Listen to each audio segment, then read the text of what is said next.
సంవత్సరం యోగా థీమ్ ఏంటి అంటే yoga for healthy ageing. Healthy ageing అని ఎందుకు చెప్తున్నామంటే అందరూ ఏజ్ పెరుగుతుంది, అందరూ ముసలి వాళ్ళు అవుతారు. యోగా చేసినంత మాత్రాన మనం ఏజ్ పెరగకుండా ముసలి వాళ్ళం అవ్వకుండా ఉండము. కాకపోతే ఆ పెరిగే ఏజ్ కూడా హెల్దీగా ముసలి వాళ్ళం అవుతాం.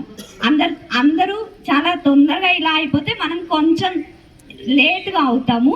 ఇప్పుడు ఎవరైతే ఇక్కడ ఇద్దరు నేను రోజు చేస్తాను అని చెప్తున్నారో వాళ్ళని చూస్తే మీకు రిజల్ట్ తెలుస్తూ ఉంటుంది. వాళ్ళు ఎలా ఉన్నారు, మిగిలిన వాళ్ళం ఎలా ఉన్నామో తెలుస్తుంది. వాళ్ళు ఎంత ఏజ్ ఉన్నా కూడా వాళ్ళకి కనిపించట్లేదు ఏజ్. అదొక్కసారి మీరు అబ్జర్వ్ చేసుకుంటే ఏజ్ పెరుగుతున్నా కూడా ప్రాబ్లమ్స్ లేకుండా ఏజ్ పెరగడం ఒకటి, నెంబర్ ఆఫ్ ప్రాబ్లమ్స్తో మనం ముసలి వాళ్ళు అవ్వడం ఒకటి, వేరే వాళ్ళ మీద డిపెండ్ అవుతూ ఉంటాం అన్నమాట. అది లేకుండా ఉంటుంది. అది ఈ సంవత్సరం yoga theme, yoga for healthy ageing. చివరిగా అందరికీ ఒకసారి 12వ ఇంటర్నేషనల్ యోగా డే శుభాకాంక్షలు. హ్యాపీ ఫాదర్స్ డే అందరికీ.